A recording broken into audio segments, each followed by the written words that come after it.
자, 우리 신앙을 고백하는 것으로 수요일 성경 공부를 시작하도록 하겠습니다.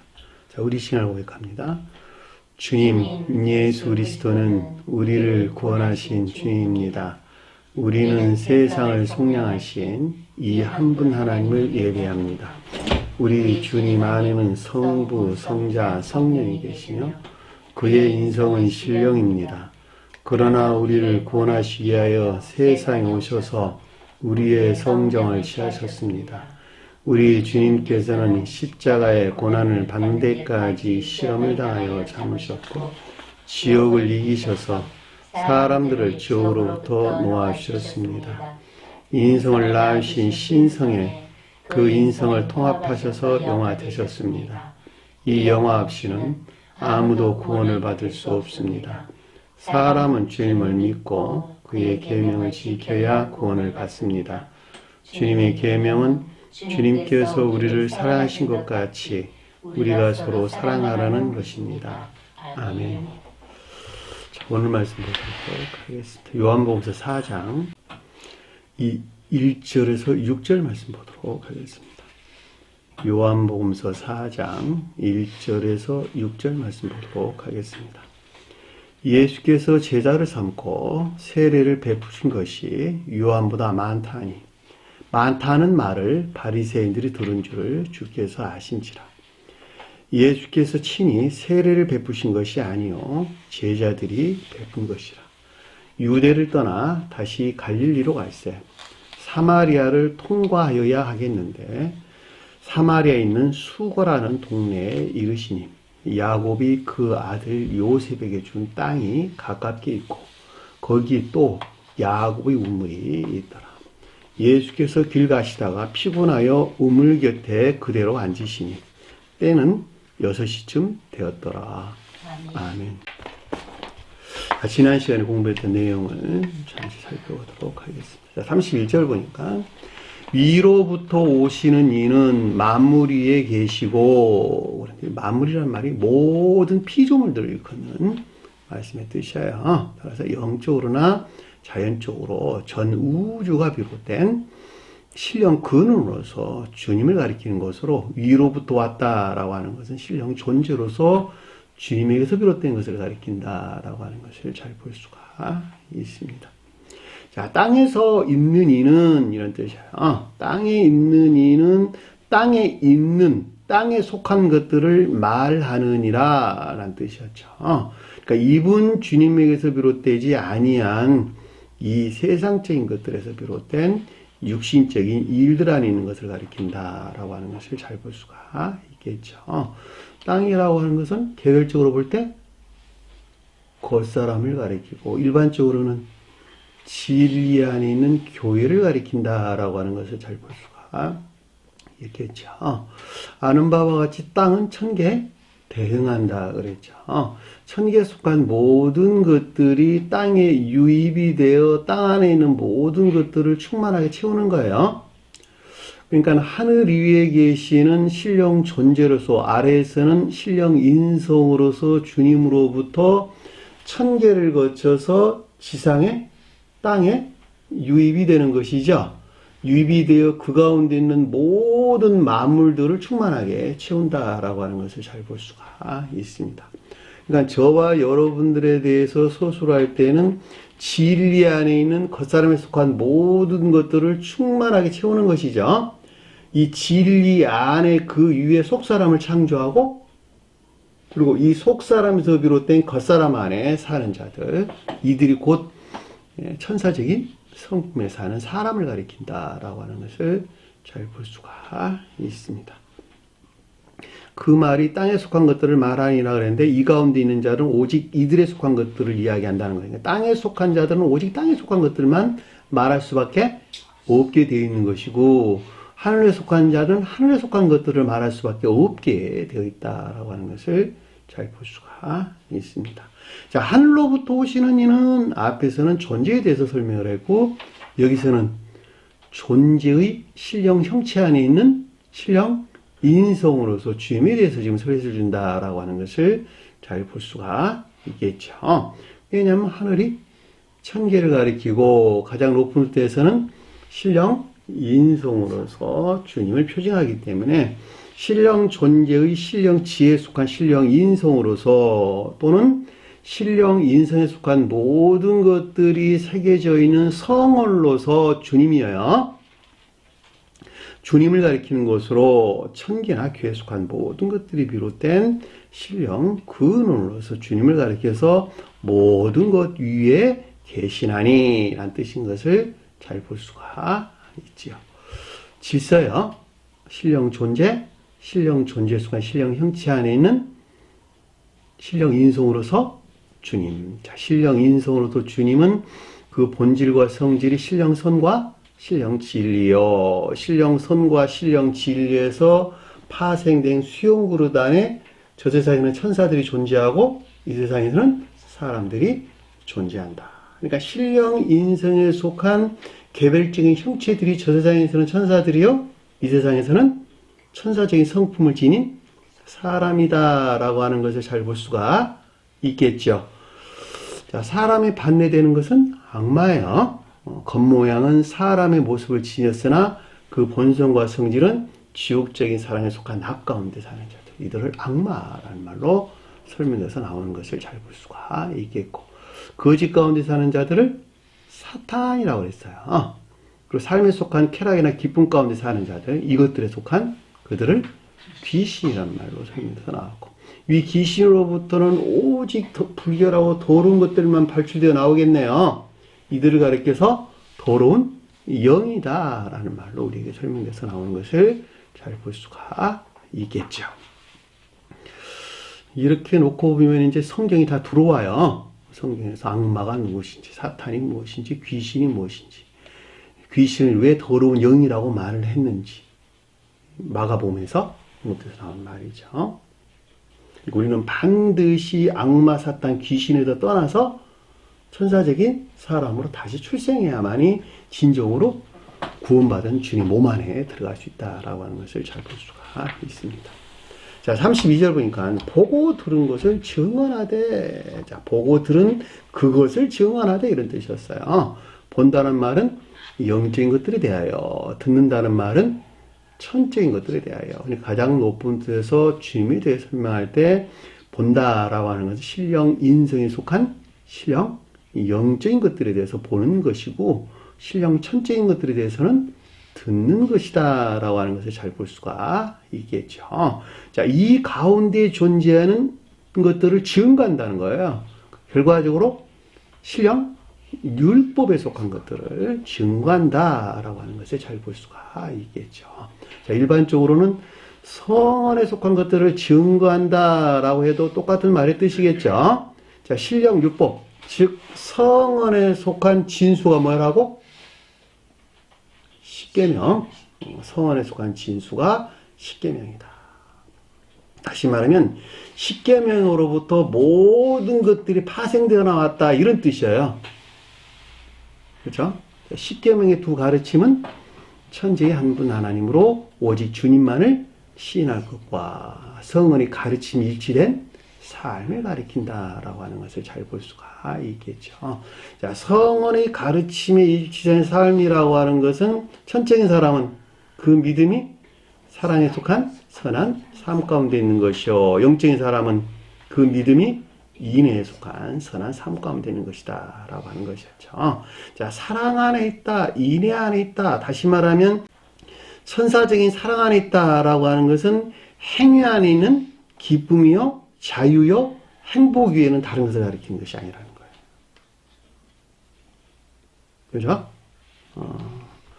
자, 행위 안에, 일들 안에 있다라는 말이 그 자신의 유익이 목적이 아니고, 제가 여러분들을 위해서, 여러분들이 저를 위해서, 여러분들 상호간에, 또한 세상 여러 가지 일들 안에서 이웃을 사랑하는 그 가운데 있는 기쁨이나 행복을 가리키는 말씀의 뜻인 것을 잘 볼 수가 있겠죠. 자, 마음으로부터 비롯된 그 가운데 있는 자를 가리켜서 천적인 사람이다 그러고, 이들이 곧 하나님을 사랑하는 자요. 영적인 양심에서 비롯된 이 가운데 있는 자를 가리켜서 그 자신만큼 이웃을 사랑하는 영적인 사랑하는 있는 자들을 가리킨다라고 하는 것도 여러분들이 참고로 알았으면 좋겠습니다. 제가 이렇게 자세하게 자주 설명을 하는 것은 추상적인 개념에서 그 어떤 것들을 이해하지 말라는 거예요. 나 자신이 그러면 정말로 그 가운데 있느냐 없느냐라고 하는 것은 순전히 여러분들 문제야. 왜? 그 가운데 있어야만이 구원받는 자가 되는 것이니까. 근데 이런 교리적인 가르침들을 단순하게 추상적인 개념에서만 이해하고 있다면 그게 무슨 유익이 되겠어요? 가르침은 모두가 다 실제적인 삶에 속한 것들을 교훈하는 것이기 때문에 반드시 나 한 사람을 점검을 해야 되는 거예요. 그 가운데 있는 것인가 있지 않은 것인가. 어떤 행위에 속한 일들 안에 있는 것들이 나를 향해 있는 것인가 이웃을 향해 있는 것인가. 그리고 그 가운데 있는 그 일들이 기쁨이나 즐거움 또는 행복 안에 있는 것인가 아니면 내가 어거지로 부의를 하고 있는 것인가. 그렇죠? 중생하기 전에는 어거지로 구의를 해야 되겠죠. 복종해야 되겠죠. 왜냐하면 그래야지 그 방법을 통해서 그 한 사람이 마지막 일곱째 날이라고 하는 거듭나는 상태에 이를 수 있을 것이니까 그 과정을 겪지 않으면서 어느 누구도 구원을 받을 수가 없기 때문에 그렇다라고 하는 것을 잘 볼 수가 있습니다. 자, 그 증언을 받을 자가 없도다라고 하는 것은 신령 율법에 속한 명령을 또는 증거를 영접 수용할 만한 믿음하는 자들이 없다는 것이죠. 다 안타까운 현실이에요. 그 이유는 왜 그럴까?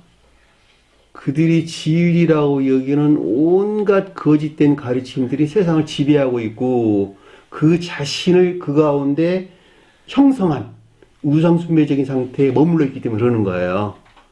그것이 그들에게 굉장히 큰 기쁨으로 가져다 주거든. 그러니까 그 너머 어떤 주님이 주신 행복이나 기쁨만 있다는 사실을 전혀 알지 못한다는 거예요. 자, 33절 보니까 그의 증언을 받는 자는 그러니까 이 같은 가르침들이죠. 신령 율법에 속한 명령을 영접 수용한 믿음이 사랑이나 인애에 속한 선하는 자들을 가리킨다라고 하는 것을 잘 볼 수가 있겠죠. 자, 증언을 받는다, 취하다라고 하는 것은 단순하게 그것을 합리적으로 이해해서 받아들인다 그런 말이 아니고 내 것으로 삼는다 이런 뜻이에요. 그러니까 반드시 믿음이 사랑이나 인애에 속한 선 안에 있는 자들을 가리켜서 증언을 받는 자가 된다라고 하는 것을 잘 볼 수가 있겠죠. 하나님이 진실된 자라 도장을 찍었다 이 뜻이에요. 확증했다 이런 말이죠. 너는 진실된 자구나 하고 도장이 쿵 주님께 도장을 찍어줬대. 거기에 인쳤다는 뜻이에요. 인장, 도장이라는 단어에서 유래된 말로 인치다라는 뜻입니다. 이들이 진실로 천계나 교회 안에 존재하는 나와 하는 주님의 확증을 가리킨다라고 하는 것을 잘 볼 수가 있습니다. 자, 34절 보니까 하나님이 보이시는 이유는 하나님의 말씀을 자, 하나님에 속한 논제나 주제를 이야기하나니 이런 뜻이에요. 하나님이 보이시는 일이라고 하는 건 신령지에 속한 신령인성, 즉 성언이신 주님에게서 비롯된 사랑이나 인애에 속한 선 안에 있는 자들은 아스포텔로, 보내다는 말이 보내다, 발송하다, 파송하다 이런 뜻입니다. 주님으로부터 파송된 믿음 안에 있는 자들. 다시 말하면 사랑이나 인애에 속한 선 안에 있는 자들. 이들은 하나님에게서 온 논제나 주제를 이야기하나니 이런 뜻이에요. 말하다는 말이 레마란다는데 논제나 주제에 속한 것들. 다시 말하면 영적이고 천적인 것들 또는 선이나 진리 안에 있는 것들 또는 믿음 안에 있는 것들 주님에게서 온 영광 안에 있는 것들 이렇게 설명해도 될 듯 싶어요. 주님에게서 비롯된 천적이고 영적인 또는 이 가운데 있는 선과 진리 안에 있는 것들 또는 믿음 안에 있는 것들을 이야기하나니 당연하죠. 왜 그럴까? 그 마음에 그것이 충만하기 때문에 그러는 거예요. 그 사람들은 그 마음에 그 사람 그 마음에 충만한 것들을 말을 하기 때문에 이런 일이 생긴다고 하는 것을 잘 볼 수가 있습니다. 그 내용이 아래에서 이는 하나님이 영을 측량 없이 주심이라 이런 뜻입니다. 한없이 준다 이런 뜻이에요. 한없이. 이 측량이라는 말이 성품을 가리키는 말의 뜻이에요. 측량해 보니 144로 천사와 사람이 동일하더라. 계시록서 나온 말씀이죠. 그 단어가 똑같은 단어예요. 그 사람의 성품을 천계적인 천사적인 성품으로 충만하게 하기 때문에 그 충만한 것을 말할 수밖에 없게 돼 있다는 거예요. 세상에 사는 놈들은 세상에 속한 것들을 말하고, 그래서 하늘에 속한 자들은 하늘에 속한 것들을 말할 수밖에 없게 되어 있는 거예요. 그러니까 그 어떤 한 사람이 여러 가르치는 자와 가르침을 받는 자 관계에서, 또 여러분들 형제들 자매들 관계 안에서 무엇에 관심이 있고 무엇을 말하는 것인가라고 하는 것을 들어보면 그 사람이 하늘에 속한 자인지 땅에 속한 자인지 구분이 된다는 거예요. 그죠? 네가 어떻게 하나님이야? 네가 왜 하나님이야를 판단하고 그래? 판단 가능하다니까? 왜? 결과 안에 있는 것을 보고 그 마음에 속한 것들을 읽어볼 수 있단 말이죠. 그 사람의 마음과 생각 또는 경향 안에 있는 것들을 사람은 알 수 없어요. 알 수 없으나 결과 안에 드러난 그 열매를 보고 그 사람을 추측해 볼 수는 있다는 거예요. 이 사람은 말끝마다 세상 그 어떤 것들만 이야기를 하고 주님께서 그 가운데 있는 그 어떤 축복에 속한 것들을 축복해 줄 것이라고 그들은 늘 그런 말만 하더라. 그건 영락없이 교회 밖에 있는 지옥의 영이네요. 그러나 다소 어설프기는 하지만은 그 가운데 있는 것들이 아니라 그 내면적인 어떤 것들을 말하더라. 라고 하면 우선은 거기서는 좀 멀리 떨어져 있는 사람이다라고 하는 것을 잘 볼 수가 있겠죠. 그리고 관계 안에서 우리가 명백하게 구분을 해볼 수 있다라고 하는 것을 잘 볼 수 있습니다. 자, 아버지께서 아들을 사랑하사, 자, 아버지는 신령 존재로서 주님을, 아들은 신령 존재 속한 신령 형체 안에는 신령 인성으로서 주님을, 자, 사랑한다는 말은 둘이서 한 몸 안에 있는 것을 가리킨다라고 하는 것을 잘 볼 수가 있겠죠. 아내와 남편, 남편과 아내가 서로 사랑한다라는 말은 겉으로 보기에는 두 몸이나 영 안에서 한 몸 안에 있다라고 하는 것을 잘 볼 수 있고, 영 안에서 한 몸 안에 있다는 말은 영적으로나 육적으로, 심지어 육체의 궁극적인 것들에 이르기까지 온몸이 하나가 된다라고 하는 것을 잘 볼 수가 있겠죠. 이것이 부부관계예요, 이 세상에서. 그죠? 그러니까 주님에 대해 설명할 때는 한 몸으로 계시는 주님을 가리킨다라고 하는 것을 잘 볼 수가 있겠죠. 자, 모든 것들을, 만물을 다, 그러니까 모든 것들을 그의 손에 주셨나니, 자, 전 우주적으로 천계나 기회에 속한 모든 것들이 오직 신령 인성, 곧 이분 주님에게서 비롯된 신령 능력 안에 있는 것을 가리킨다라고 하는 것을 잘 볼 수가 있겠죠. 그러니까 온 인류는 오직 신령 인성으로서 주님으로만부터 구원이 성취된다. 이분 주님을 떠나서는 어느 누구도 구원을 받을 수 없다. 천하의 어떤 지혜로운 자의 가르침이랄지라도 결코 구원을 낼 수 없다. 다만 그들의 가르침이 성원이신 주님의 가르침에 안내할 수 있는, 안내될 수 있는 좋은 방편은 될 수가 있겠죠. 그러나 그걸로부터는 결코 구원을 받을 수 없다라고 하는 것을 잘 볼 수가 있습니다. 그 이유는 온 우주가 주님의 몸이기 때문에 그러는 거예요. 이해되셨나요? 전 우주적으로, 영적으로나 자연적으로 우주 안에 모든 것들을 가리켜 신령 존재 그러는 거예요, 사실은. 네? 신령 존재 자체가 전 우주라고. 그것은 마치 내 몸 안에 있는 머리, 몸통, 다리가 곧 나인 것과 똑같은 거예요. 머리, 몸통, 다리가 전 우주야. 그것이 나인 것 같이 전 우주가 주님 자신이야. 이분은 가르쳐 신령 존재 그런단 말이죠. 그러니까 우리가 존재의 질서 안에 들어가려면 그 가운데 피조론부터 어떻게 그 가운데 들어갈 수가 있겠어. 이건 불가능한 이야기지. 오직 존재 되신 주님에게서만 말미암아 그 가운데 들어갈 수 있는 것이죠. 심장에서 발출된 혈액에 의해서만 온 우리 몸 안에 있는 세포 조직들이 살아있을 수 있고 그것으로부터 생성될 수 있다라고 하는 것은 아무라도 물어보면 다 아는 말이야.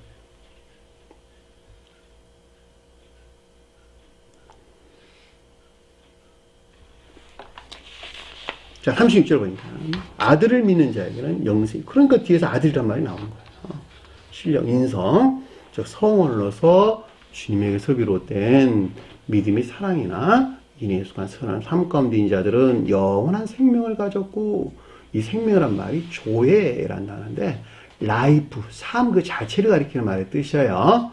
그러니까 이들은 이 세상에서뿐만 아니라 믿음이 사랑이나 인내에 속한 선한 삶 가운데 있는 자를 가리킨다라고 하는 것을 잘 볼 수가 있겠고, 이들은 이 세상에서뿐만 아니라 사후에도 천계적인 영원한 삶에 속한 축복 가운데 있다라고 하는 것을 잘 볼 수가 있습니다. 아들에게 순종하지 않은 자들은, 이 가운데 있지 아니한 자들은, 영생이란 말이 없는 말이고 생명을 맛보지 못하리라, 이런 뜻이었습니다.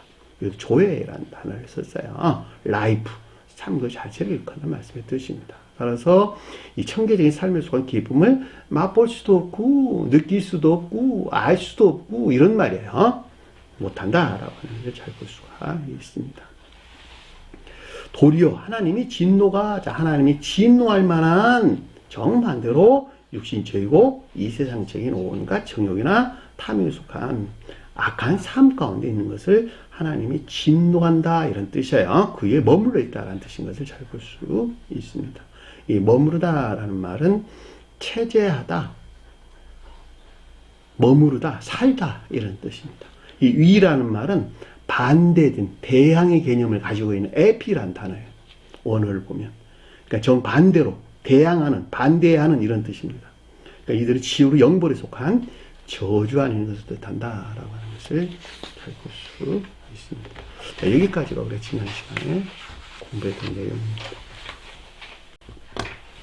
자, 11절 보니까 예수께서 제자를 삼고 세례를 베푸는 것이 요한보다 많다. 예수는 성을로서 주님을, 제자들은 저와 여러분들 영적인 믿음 안에 있는 자들, 또는 영적인 진리 안에 있는 자들. 추상적인 뜻에서는 영적인 진리를 가리키는 말의 뜻이에요. 추상적인 뜻에서는. 그러니까 이 말이 예수께서 제자를 삼았다, 만들었다, 행하다, 이런 뜻이기 때문에 영적인 믿음 안에 있는 자들, 또는 영적인 믿음 안에 있는 것들을 가리킨다라고 하는 것을 잘 볼 수가 있겠죠. 세례를 베푸는 것이 요한보다 많다. 요한은 뭘까? 세례를 주는 요한은? 세례 주는 요한. 문자에 존재하는 성원으로서 주는. 그 요한이에요. 세례 요한은 문자적인 성원으로서 주님을 가리킨다. 구약의 예언자들, 그 선지자들도 모두가 다 문자에 존재하는 성원으로서 주님을 가리키는데, 이분 주님으로부터 교리적인 것들이 파생되어 나오는 거예요. 따라서 요한이다, 세례 요한이다, 선지자다 라는 말은 교리적인 성원으로서 주님을 가리킨다 해도 맞는 말이고, 또 성원에 속한 교리나 가르침을 가리킨다 해도 맞는 말이에요. 그러니까 여기서는 지금 예수께서 제자를 삼고 세례를 베푼다는 말은 무슨 말일까? 세례를 베푼다. 악과 거짓들의 정화를 통한 중생에 이르게 하는 것이죠. 자, 세례가 가르쳐다 주는 세 가지의 효능이 있다고 그랬는데, 첫 번째, 교회의 입문. 자, 새 예루살렘이라고 하는 교회의 입문이요. 두 번째는 영적인 시험을 통한 중생에 이르겠다라고 하는 주님과의 약속이요. 또 하나는 영적인 시험을 통해서 중생을 우리에게 설명해 준다라고 하는 것을 잘 볼 수가 있겠죠. 그러니까 세례를 베푼다라고 하는 것은 궁극적인 목적이 중생을 우리에게 가르쳐 준다라고 하는 것도 아주 명확하게 이해해 볼 수 있습니다. 그러니까 여기서 지금 세례를 베푸는 것이 요한보다 많다 이렇게 설명했으니까, 악과 거짓들의 정화를 통한 중생이 요한에서 비롯됐다, 예수에서 비롯됐다? 네? 예수에서 비롯됐다. 당연한 이야기죠. 문자적인 선에서 비롯된 것이 아니라 그 안에 간직된 영적, 내적 진리에서 비롯으로서 주님에게서 비롯되었다라고 하는 것을 잘 볼 수가 있겠죠. 그 말이 세례를 베푸는 것이 요한보다 많다라는 말의 뜻이에요. 별로 어렵지 않죠. 우리가 앞에서 공부했어요. 나는 물로 세례를 주거니와 네 뒤에 오시는 이는 성령으로 세례를 베풀리라. 같은 말이죠.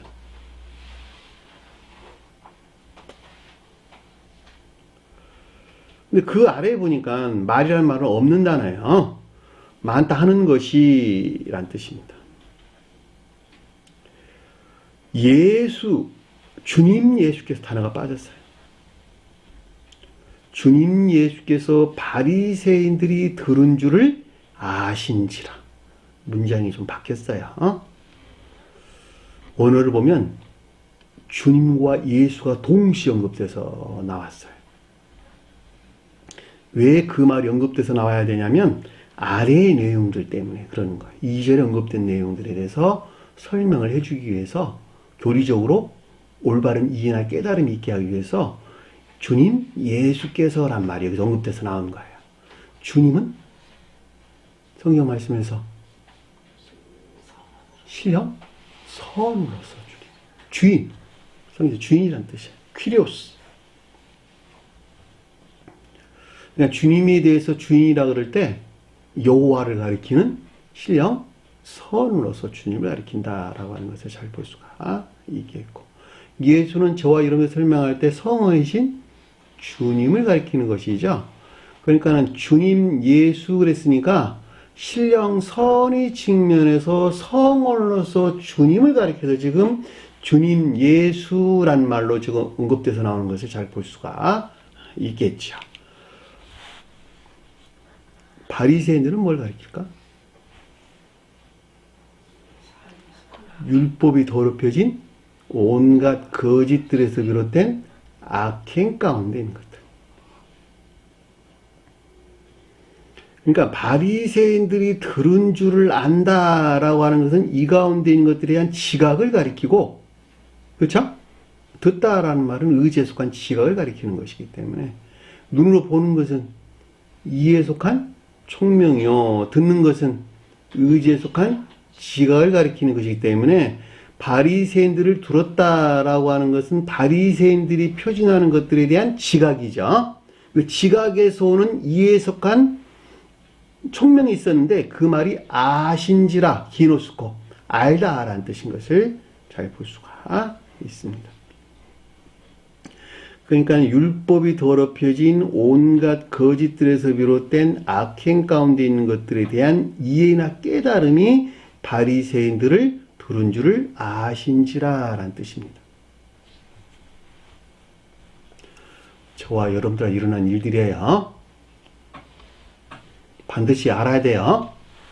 여러분 자신들이 내가 바리새인들이구나 라고 하는 사실을 이해하지 못한다면, 의지 측면에서 지각하지 못하고 이해 측면에서 그것을 깨닫지 못한다면 주님을 찾을까 안 찾을까? 주님을 찾아 나갈 수 없겠죠. 찾아도 주님께서 가까이 오질 않는다니까. 왜냐하면 자기가 어둠 가운데 갇혀가지고 길을 못 찾으니까. 길을 가야지 주님을 만날 수 있는데. 그랬더니 2절에 보니까 그렇지만 사실 뜻이에요. 그렇지만 사실 예수께서 그가 세례를 베푸신 것이 아니요 그의 제자들이 준 것이라. 1절에 보면 예수께서 제자를 삼고 세례를 베풀었다 이렇게 설명됐고, 그리고 아래에서 예수께서 그가 친히 세례를 베푸신 것이 아니요 그 제자들이 준 것이라. 그 말이 무슨 말일까? 주님께서 세례를 베풀었는데 그렇지만 사실은 그게 아니고, 예수께서 친히 세례를 베푸신 거 아니고 그의 제자들이 준 것이라. 이 같은 이유에서 앞에서 주님 예수 언급돼서 나오는 거예요. 신령 선의 측면에서 성원이신 주님으로부터 직접적으로 악과 거짓들의 정화를 통한 중생에 이르는 것이 아니라, 이르게 한 것이 아니라, 어디서 나왔다고? 제자들이 가리키는 영적인 진리들에서 비롯되었다. 간접적으로. 영적인 진리들이 어디 들어와 있습니까? 기억지 안에 들어와 있잖아, 기억지. 기억지 안에 들어와 있는 추상적인 뜻에서 제자들이 가리키는 것들로부터 간접적으로 악과 거짓들의 정화를 통한 중생에 이르게 하더라라는 뜻이에요. 무슨 말 아시겠어요? 천적인 사람들은 직접적으로 주입된 주님 예수가 뜻하는 데서 직접적으로 어디에? 그 본연의 마음 안에 진리들이 주입된다니까? 그것에 의한 중생이 성취되고 영적인 속한 자들은 간접적으로 기억지에 들어와 있는 지혜로부터 이 가운데 일하는 주님을 가리켜서 요셉이 표징하는 거예요. 이 같은 이유에서 이집트의 왕이 요셉을 총리로 삼은 것이 똑같은 말의 뜻이에요. 요셉이 뭐니까? 기억지 안에 들어와 계시는 신령 지혜로서 주님을 표징하고, 저와 여러분들 설명할 때는 청적, 영적인 진리들. 여기서는 이들이 제자들이 지금 표징해주고 있다라고 하는 것을 잘 볼 수가 있습니다.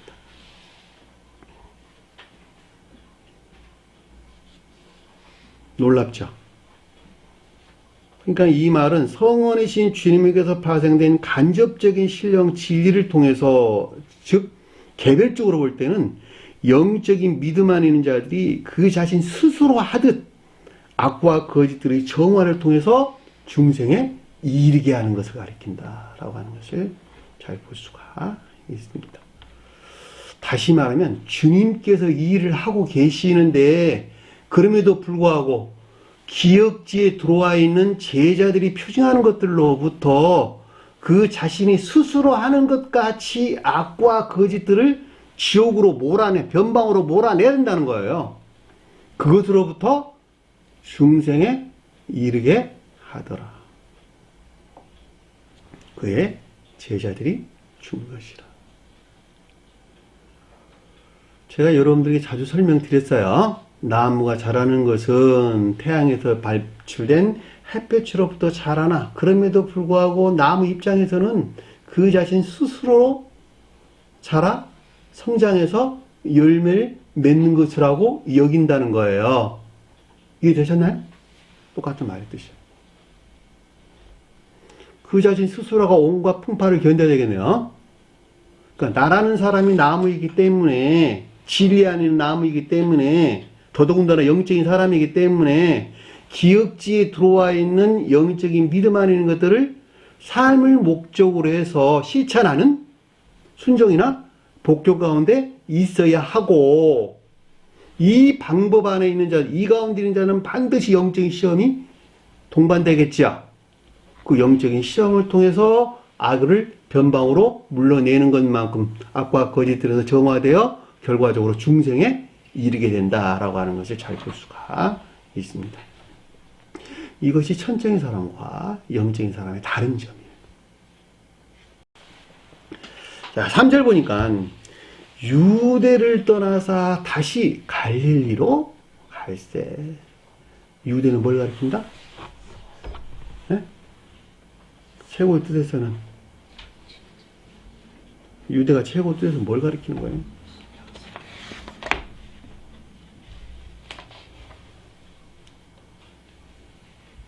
신령천적인 선. 가장 높은 데에서는 신령천적인 선을 표징하고, 속도에서는 천적인 교회를 표징하고, 추상적인 뜻에서는 선을 표징한다. 거룩한 선을 표징한다 라고 하는 것을 잘 볼 수가 있겠죠. 떠났다라는 말은 이 가운데 있다, 이 가운데 있지 못하다. 이 가운데 있지 못하다.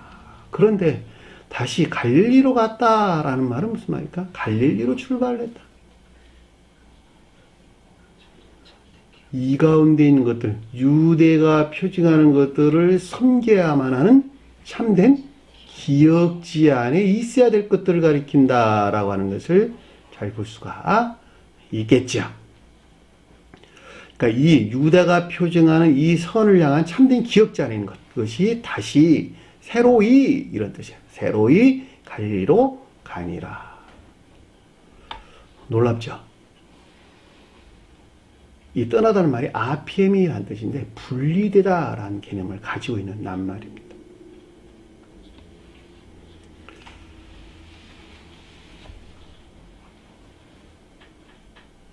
누가복음 17장 11절에서는 예루살렘으로 가실새 사마리아와 갈릴리를 지나가야 된다. 같은 말이에요. 예루살렘이 가리키는 영적인 교회에 속한 교회로 나가기 위해서는 반드시 사마리아와 갈릴리가 뜻하는 상태를 거쳐서 갈 수밖에 없다는 거예요. 여기서는 갈릴리로 오시란 말이 언급돼서 나온 거예요. 그런데 사절을 보니까 놀라운 말씀이 언급돼서 나왔는데 사마리아를 반드시란 뜻이에요. 반드시 사마리아를 통과하여야 하겠는데 란 뜻이에요. 그러니까 반드시 사마리아를 통과해야 한다는 거예요. 사마리아를 거치지 않냐고서는 유대가 뜻하는 것들 안에 갈 수가 없다는 거예요. 사마리아는 진리 안에 있는 것들을, 유다는 방금 설명한 것과 같이 선 안에 있는 것들을. 사마리아는 뭘까 그러면? 영적인 교회를 표징해주고 있다라고 하는 것을 잘 볼 수가 있습니다. 성경 말씀에서 남유다와 북이스라엘로 나누어지죠. 자, 북이스라엘의 수도가 사마리아예요. 이 사마리아라는 동네는 에브라임 지파 영역 안에 있는 것으로 그 동네 수도예요, 수도. 이곳에 이스라엘 왕들이 거처를 했다고. 그래서 북이스라엘의 수도가 사마리아예요. 결과적으로 사마리아는 북이스라엘을 표징해주고 있다라고 하는 것을 잘 볼 수가 있습니다. 에브라임 뭘까? 예? 에브라임. 이해나? 총명. 에브라임이 영적인 총명을 가리키는 말의 뜻이에요. 자, 솔로몬이 왕이 됐다. 신령 권위 안에 있는 신령 인성으로서 주님을 표징하죠. 솔로몬.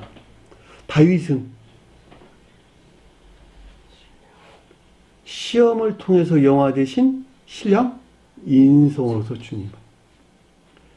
자, 솔로몬이 본처를 700을 두었고 첩을 300을 두었다 그랬죠. 본처 700이란 말은 천적인 교회에 속한 자들.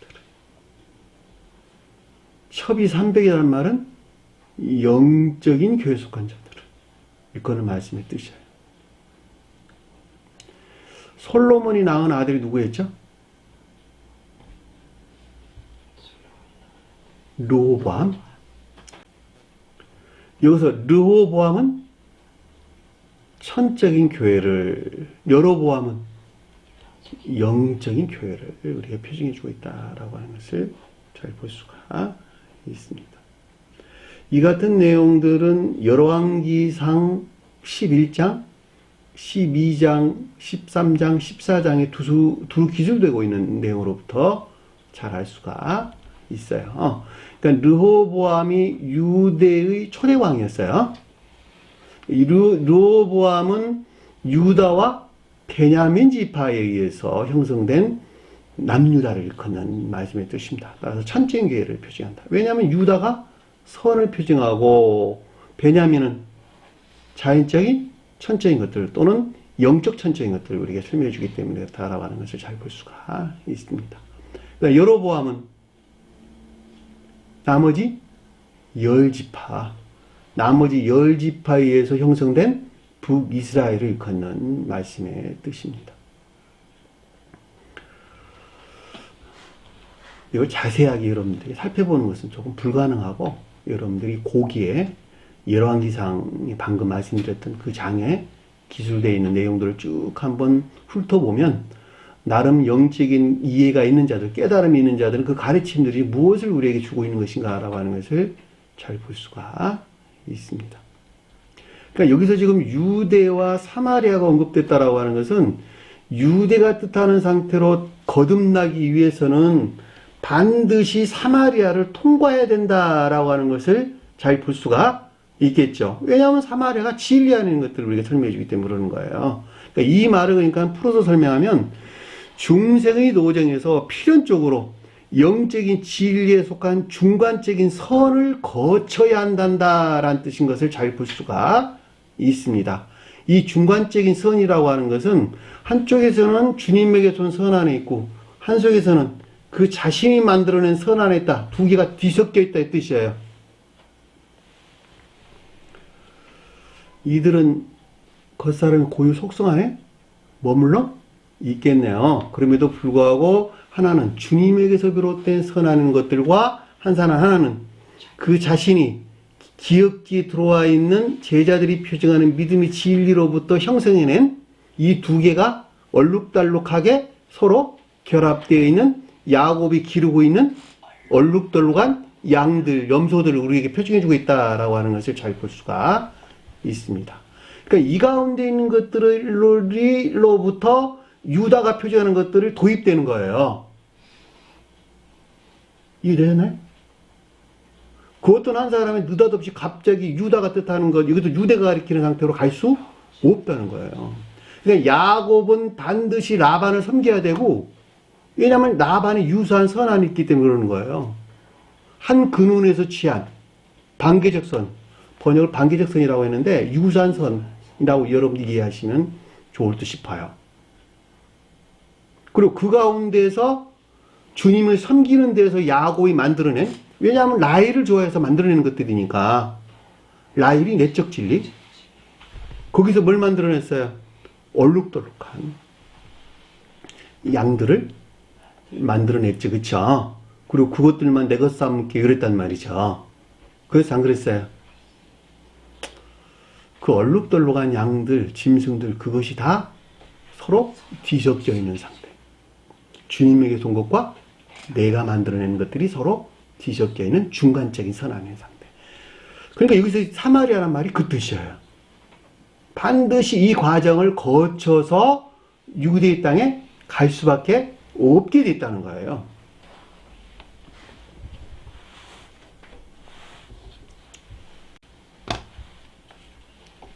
그랬더니 5절 보니까 사마리아에는 수가라는 라고 말하는 동네에 이르니, 사마리아에 있다. 앞에서 공부한 것 같이 영적인 진리에 속한 중간적인 선안이 있는 것들이 뜻이에요. 그냥 일반적으로 그냥 영적인 교회에 속한 것들이 해도 아무 상관이 없겠어요. 그러나 좀 더 자세하게 중간적인 선안이 있는 것들이 휴가가 뜻하는 교리 안에 있더라. 이 뜻이죠. 그쵸? 돈에는 뭘까? 교리. 일반적인 교리. 일반적인 교리들이 수가가 가리키는 상태에 있더라라는 뜻이에요. 이 수가가 뭐냐 그랬더니 히브리어 세카르라는 단어인데, 독한 술, 독주, 이런 뜻으로 취하게 하는 것, 이 뜻이죠. 취하게 하는 것. 근데 이 말이 술 취하다라는 뜻에서 유래된 단어예요. 술 취하다. 근데 이 말이 또 다른 아주 여러 가지 뜻들을 담고 있는데, 고용하다. 다시 말하면 급료를 받다. 대가를 받는다 이런 뜻이에요. 대가를. 고용된 품꾼 이런 뜻이다. 고용된 품꾼. 싹을 받기 위해서 일하는 자들. 고용된 품꾼. 그 말은 무슨 말일까? 공로적인 행위하는 것들이 그 가운데 있는 상태. 어쩔 때는 있고 어쩔 때는 없고 이런 거예요. 그러니까 한마디로 말하면. 왜냐면 뒤섞여 있는 것이니까. 성경에서 술 취한다는 말이 무슨 말일까? 성경에서 술 취했다. 진리를 위하는 오류나 과오에 빠져있는 상태. 오류나 과오, 이하란 말도 맞는 말이긴 해요. 그러나 좀 더 구체적으로 오류나 과오 안에 있는 상태. 그 자신은 주님으로부터 선안에 있다고 여기나 그럼에도 불구하고 이 중간적인 선안에 있는 것들에 속한 교리적인 것들로 오류나 과오에 빠져있는 상태. 그 말이 여기서 수가라고 말하는 동네에 이르렀다라는 뜻인 것을 잘 볼 수가 있습니다. 놀랍죠?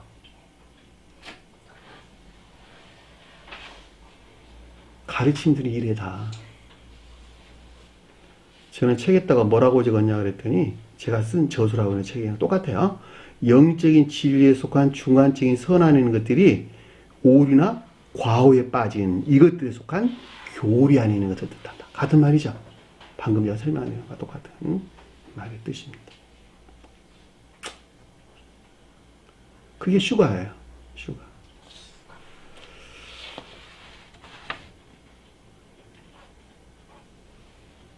그런데 뒤에 보니까 야곱이 그의 아들 요셉에 준 땅에 가깝고 그랬는데 야곱은 여기서 야곱은 누굴까?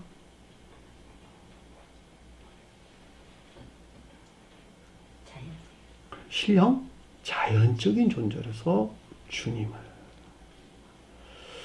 그 아들 요셉이 뭘까 그러면 신령 자연적인 존재로서 주님에게서 파생된 신령 진리를. 왜냐하면 신령 자연적인 존재가 신령 선으로서 주님을 가리키는 것이기 때문에 이 신령 선에서 파생된 아들 요셉은 요셉이 표징하는 신령 진리 아닌 상태. 제가 여러분 설명드렸잖아요. 요셉은 저와 여러분들 안에 여러분들이 기억지에 들어와서 일하시는 신령 진리로서 주님을 표징한다. 속도에서는 이 신령 진리에서 파생된 천적 영적인 진리를 가리킨다라고 하는 것을 잘 볼 수가 있겠죠. 그것이 야곱이 그의 아들 요셉이에요.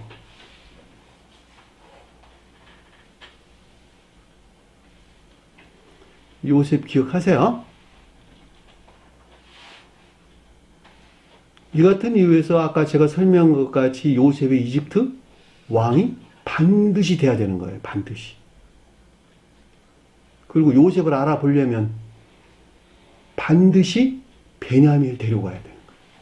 베냐민은 뭘 가리키는 것입니까? 행위 안에 있는 자연적인 천적인 것들 또는 영적 천적인 것들을 가리킨단 말의 뜻입니다. 네?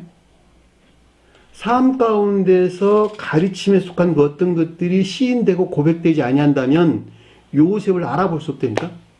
요셉에서 비롯된 청적 영적인 진리를 알 수 있다 없다? 결코 알 수 없다는 거예요. 그것이 그 요셉의 형제들이 그 동생 요셉을 알아보지 못한 것도 똑같은 말의 뜻이라는 말이죠.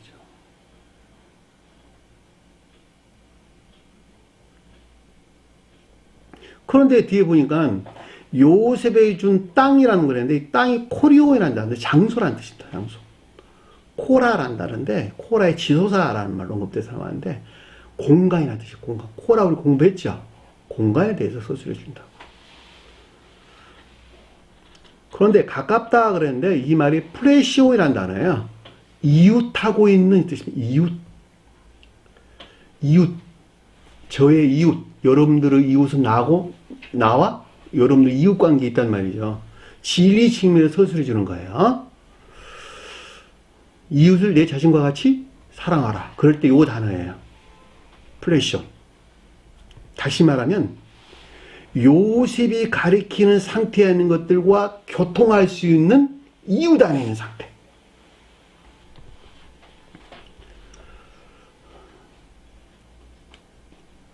어렵지 않죠? 저와 여러분들이 교통할 수 있는 이웃 안에 있는 상태에 있어요. 여러분들이. 그래야지 가르침들이 나가. 안 그러면 안 되지. 그러니까 여기서 지금 요셉에게 준 공간, 장소에 가까이 이란 말이 그래서 언급돼서 나온 거예요. 이웃이. 그랬더니 6절 보니까 거기에 또 야곱의 우물이 있더라. 야곱은 앞에 방금 설명한 것 같이 신령 자연적 존재로 주물. 물은 샘, 원천이란 뜻이에요. 성을 넣어서 주님을 가리킨다라고 하는 것을 잘 볼 수가 있습니다. 그러니까 야곱의 우물이다라고 하는 것은 문자로 존재하는 성을 넣어서 주님을 가리킨다. 성경 말씀의 문자적인 뜻들은 모두가 다 교리적인 것들로 신령 자연적인 존재로서 주님 자신을 가리킨다. 그러니까 여기서 야곱 우물이라고 하는 것은 여러분들과 제 눈앞에 펼쳐져 있는 문자로 존재하는 성은 그 자체로도 주님을 가리키는 말씀의 뜻이에요. 그러니까는 여기서 지금 풀어 설명한다면 교회에 속한 모든 것들이 비롯된 신령 근원으로서 성으로서 주님을 가리켜서 지금 야곱의 우물이 뜻한다라고 하는 것을 잘 볼 수가 있습니다. 여러분 기억하세요. 성은 곧 주님이시다. 문자에 존재하는 성으로서 주님을 야곱이 표징한다. 여기서 파생된 신령 진리를 요셉이 표징하고, 저와 여러분들 설명할 때는 이 신령 진리에서 파생된 천적이고 영적인 진리들이 요셉이 표징한다. 저희들은 반드시 요셉의 지배 안에 있어야 된단다.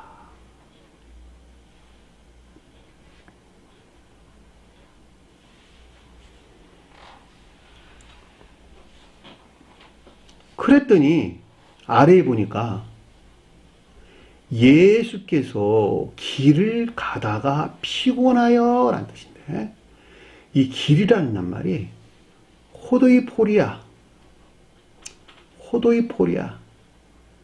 여정, 여행 이런 뜻인데, 여행하다, 나그네가 되다 이 뜻입니다. 나그네가 되다. 나그네의 삶을 살고 있는데 굉장히 피곤하다 이런 뜻이에요. 쉽게 설명하면. 성경에서 나그네가 뭘까? 가르침에 대한 열망이나 갈망 안에 있는 사람들. 그러니까 예수가 가리키는 성원이신 주님으로부터 비롯된 가르침으로부터 이 길이란 말이 호도스란 뜻도 내포되어 있단 말이에요. 호도스가 뭐라고? 삶에 속한 일들 안에 있는 태도나 행태, 습관, 관습 이런 뜻이 내재되어 있어요. 그러니까 결과적으로 말할 때 성원이신 주님에게서 비롯된 가르침으로부터 중생을 위한 노정 가운데 있는 상태를 가리킨다라고 하는 것을 잘 볼 수가 있겠죠. 그 말이 예수께서 길을 가다라는 뜻이에요. 근데 배워보니까 피곤하대. 이 말이 코피아노라는 단어인데, 피로를 느끼다, 열심히 일하다, 열심히 애쓰다, 애쓰는 것에서 피로를 느끼고 애쓰는 것에서 피곤하고 이러는 거예요. 지금 중생 노정 가운데 이 가운데 있죠. 근데 이 말이 코포스란 단어인데, 상처난, 벤 상처, 몸에 상처가 났다 이 뜻이에요. 그 말을 고통 또는 수고 이런 뜻이 담겨져 있는 말이에요. 근데 이 말을 그 근원이 또 뭐냐 그랬더니 찢다, 자기 자신을 찢다, 가슴을 치다 이 뜻이 내포되어 있는 말입니다. 그럼 이제 해석 나왔죠. 풀어서 설명하면 삶에 속한 일들에서 온갖 거짓들에서 유발된 영적인 시험, 즉 슬픔에 속한 고통 안에 있는 상태, 그 말을 가리켜서 피곤하다라는 뜻인 것을 잘 볼 수가 있겠죠. 너무너무 리얼하죠. 자, 중생의 과정에 있는 자들은 다 이 가운데 있어요. 그리고 반드시 사마리아를 통과해야만 되는 거예요.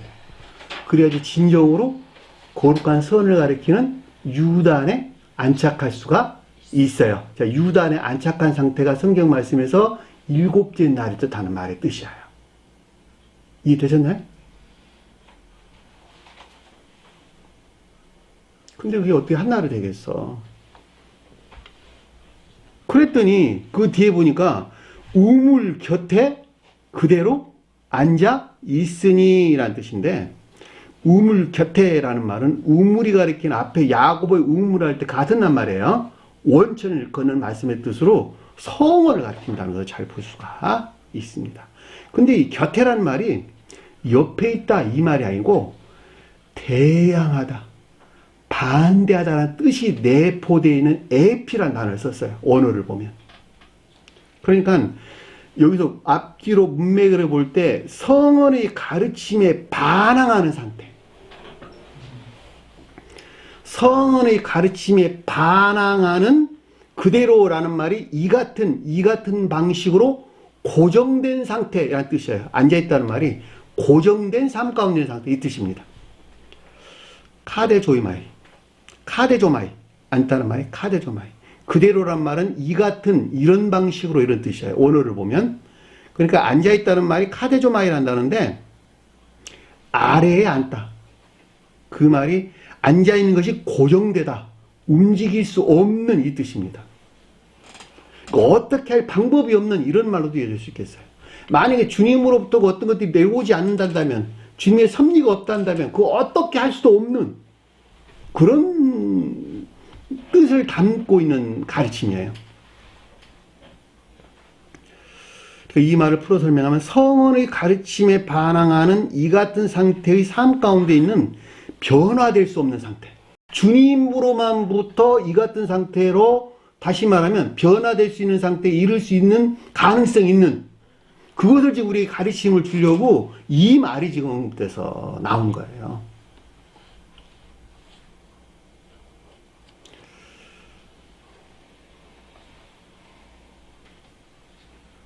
그러니까 결론으로 우리가 설명해 주는 내용이 어떤 상태에 있냐 그랬더니, 안에서 때가 6시쯤 되었더라. 이 6시란 말이 기수가 아니고 서술로 기록되는 말로 중생의 노정에 대해서 설명해 주는 상태에 대한 설명입니다. 다시 말하면 종전 상태에서 다음 상태로 이어지기 위한 그 같은 상태에 있는 것, 이것이 6시란 뜻이에요. 다시 말하면 7째 날을 맞이하기 위해서 모든 진리의 측면에서 시험을 겪고 있는 상태. 그 말이 때가 6시쯤 되었더라 라는 뜻인 것을 잘 볼 수가 있습니다. 그 시험은 어디서 왔을까? 겉사람의 고요 속성에 속한 악에서 유발된 거예요. 자기 자신을 사랑하고 세상을 사랑하는, 또는 육신적이고 이 세상적인 것들을 좋아하고 즐거워하는 이것들에 속한 쾌락에서 가져다 주는 것들이 나는 너무도 좋아. 그런데도 불구하고 성언의 가르침은 전혀 반대의 것들을 말하고 있거든. 그러니까 그 가운데서 어떤 시험들이 왔단 말이죠. 근데 만약에 주님께서 가르침이 없단다면, 문자인 뜻 안에 간직되어 있는 제자들이 표정하는 영적인 진리들에 대한 가르침이 없단다면 결코 그 가운데서 나올 수가 없는 거예요. 그러니까 성경 말씀의 문자적인 뜻으로부터 그 가운데 취해야 되는 거예요. 왜냐하면 문자적인 뜻 안에 간직되어 있는 영적인 것들이 제자들이 표적해 주는 것이기 때문에. 이해되셨죠? 무슨 말인지. 그 가르침들이 이제 아래에서 계속해서 우리에게 주시는 것을 잘 볼 수가 있습니다. 오늘 주신 말씀 마음속에 깊게 각인하시고 한 주간도 승리하는 저와 여러분들에게 간절히 축원합니다. 자, 주기도만 하는 것으로 호흡을 마치도록 하겠습니다. 하늘에 계신 우리 아버지, 이름을 거룩히 여김을 받으시오며 나라의 마옵시며 뜻이 하늘에서 이룬 것 같이 땅에서도 이루어지리라. 오늘날 우리에게 일용할 양식을 주옵시고 우리가 우리에게 죄진 자를 사해준 것 같이 우리 죄를 사하여 주옵시고 우리를 시험에 들게 하지 마옵시며 다만 하에서 고하옵소서. 나라와 권세와 영광이 아버지께 영원히 싸움나이다. 아멘.